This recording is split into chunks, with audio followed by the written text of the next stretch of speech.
Anda menyaksikan headline news pukul 16 waktu Indonesia bagian Barat. Kuasa hukum Dini Sera Afrianti memenuhi panggilan Komisi Yudisial sebagai pelapor dalam dugaan kejanggalan putusan Hakim Pengadilan Negeri Surabaya yang membebaskan Ronald Tanur atas kasus kematian Dini.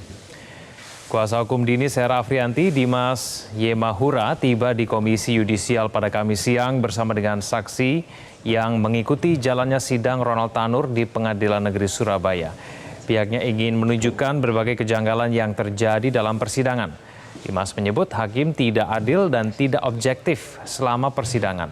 Bahkan menurutnya, pertimbangan hakim yang membebaskan Ronald Tanur bertolak belakang dengan fakta hukum yang ada.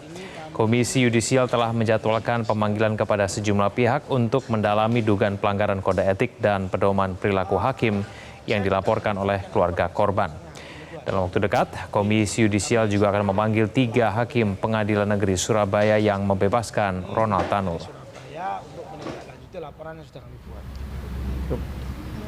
Terima kasih.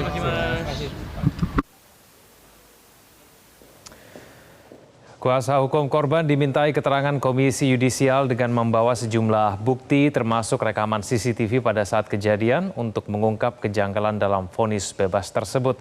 Untuk mengetahui informasi selengkapnya kita bergabung dengan Anwar Fuadi langsung dari gedung Komisi Yudisial. Adi, apa saja keterangan yang disampaikan kuasa hukum korban kepada KY hari ini? Ya, Egan, pemanggilan oleh Komisi Yudisial terhadap kuasa hukum korban Dini Sera Afrianti pada hari ini merupakan tindak lanjut dari laporan yang dilayangkan oleh pihak kuasa hukum dan juga keluarga korban Dini Sera Afrianti tertanggal 29 Juli 2024 lalu atas dugaan pelanggaran kode etik dan pedoman perilaku hakim yang dilakukan oleh 3 hakim Pengadilan Negeri Surabaya yang menjatuhkan vonis bebas kepada Ronald Tanur. Ketiga hakim tersebut adalah Erin Tuah Damanik, Mang Apul, dan Heru Hanindio selaku hakim anggota. Dan tadi pemeriksaan sudah berlangsung, pada intinya adalah pihak kuasa hukum dari Dini Sera Afrianti ini ingin menunjukkan kepada Komisi Yudisial bagaimana sebenarnya proses peradilan yang berjalan di Pengadilan Negeri Surabaya. Mereka ingin menunjukkan apa yang mereka katakan bahwa hakim tidak objektif, hakim tidak adil begitu ya, dan bersifat intervensif begitu dalam proses pemeriksaan saksi-saksi di persidangan. Itulah yang ingin mereka sampaikan kepada Komisi Yudisial, termasuk juga tadi membawa saksi yang mengikuti jalannya persidangan di Pengadilan Negeri Surabaya. Kalau kita bicara fokus utama yang mereka sampaikan, ada beberapa poin yang kami catat di sini. Yang pertama terkait dengan hasil visum et repertum yang menunjukkan penyebab kematian korban Dini Sera Afrianti. Kita tahu hakim mengatakan dalam putusannya bahwa penyebab kematian Dini Sera Afrianti adalah karena adanya kandungan alkohol yang ada dalam tubuhnya. Ini yang ingin dibantah oleh pihak kuasa hukum dari Dini Sera Afrianti. Mereka membawa hasil visum tersebut dan menunjukkan bahwa dalam hasil visum tersebut tidak ada keterangan yang menyatakan bahwa Dini meninggal karena kandungan alkohol yang ada di tubuhnya. Lalu kemudian bukti lain yang tadi dibawa dan disampaikan kepada Komisi Yudisial adalah rekaman CCTV yang memang jelas sekali terlihat bagaimana peristiwa terjadi begitu ya, yang kemudian menyebabkan hilangnya nyawa Dini Sera Afrianti. Dan ini yang juga tidak dipertimbangkan oleh Majelis Hakim Pengadilan Negeri Surabaya dalam putusannya, sehingga ini ditunjukkan kepada Komisi Yudisial bagaimana terlihat mobil yang dikendarai oleh Ronald Tanur ini melindas Dini Sera Afrianti sehingga menyebabkan adanya luka begitu ya, dan juga cedera yang akhirnya menyebabkan Dini Sera Afrianti meninggal dunia. Lalu kemudian poin lain adalah terkait ini pihak kuasa hukum dari Dini Sera Afrianti membantah salah satu pertimbangan hakim membebaskan Ronald Tanur adalah karena ada niat untuk menolong Dini Sera Afrianti pada saat kejadian. Dan ini yang ingin dibantah bahwa dalam rekaman tersebut terlihat jelas bahwa tidak ada upaya sebenarnya untuk menolong. Yang ada adalah upaya untuk turun dari mobil lalu merekam untuk menciptakan fakta-fakta baru seolah-olah Ronald Tanur ini tidak kenal dengan Dini Sera Afrianti. Lalu kemudian mereka juga menunjukkan bukti untuk visum dan perawatan tidak dibiayai oleh Ronald Tanur, melainkan dibiayai oleh pihak kuasa hukum. Itu adalah fokus utama yang ingin disampaikan oleh penasihat hukum kepada Komisi Yudisial terkait dengan laporan yang mereka sampaikan. Egan. Ya, setelah pemeriksaan ini, apa langkah selanjutnya yang akan dilakukan oleh Komisi Yudisial? Ya, berdasarkan keterangan yang disampaikan oleh Jubir Komisi Yudisial Mukti Fajar sebelumnya kepada awak media bahwa setelah laporan tersebut diterima pada tanggal 29 Juli 2024, mereka berproses mengumpulkan banyak informasi sampai pada hari ini pemanggilan terhadap pelapor, dalam hal ini kuasa hukum dari Dini Sera Afrianti.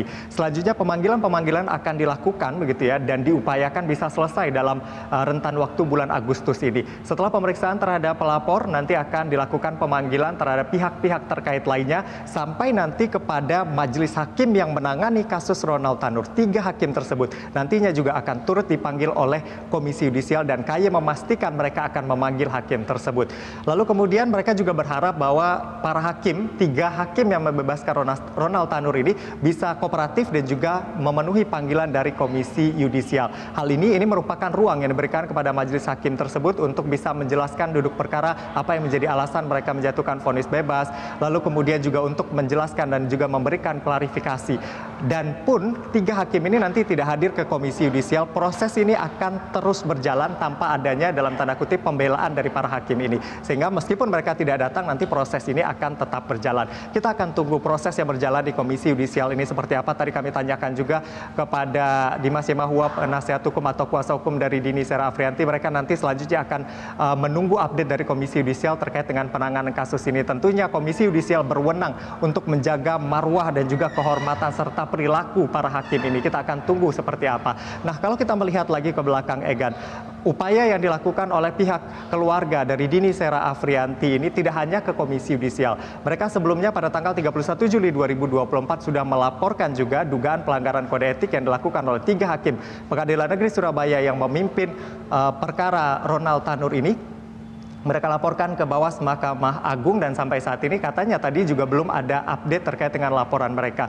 Mereka juga datang ke Dewan Perwakilan Rakyat atau DPR RI dalam RDPU bersama Komisi 3 untuk mengingatkan kembali ada beberapa poin yang disampaikan yang menjadi kesimpulan dalam RDPU tersebut. Poin ini sekaligus juga menjadi rekomendasi untuk dijalankan begitu ya dalam proses kasus vonis bebas terhadap Ronald Tanur ini. Yang pertama adalah Komisi 3 meminta Jaksa Agung mengajukan kasasi atau memori kasasi dengan argumen yang kuat. Lalu kemudian Mahkamah Agung, Komisi Yudisial diminta memeriksa hakim, lalu kemudian LPSK diwajibkan untuk memberikan perlindungan. Dari poin-poin tersebut, Egan, hanya beberapa aspek saja yang sudah terkabul hingga saat ini, yaitu proses yang berjalan di KY, lalu kemudian juga yang sudah terkabul adalah memori kasasi. Sedangkan proses di Bawas Mahkamah Agung hingga saat ini belum ada kabarnya, termasuk LPSK juga belum memberikan perlindungan baik pada keluarga korban ataupun juga kepada saksi-saksi yang terlibat dalam kasus ini. Untuk sementara demikian yang dapat kami laporkan dari Komisi Yudisial. Kembali ke studio, Egan.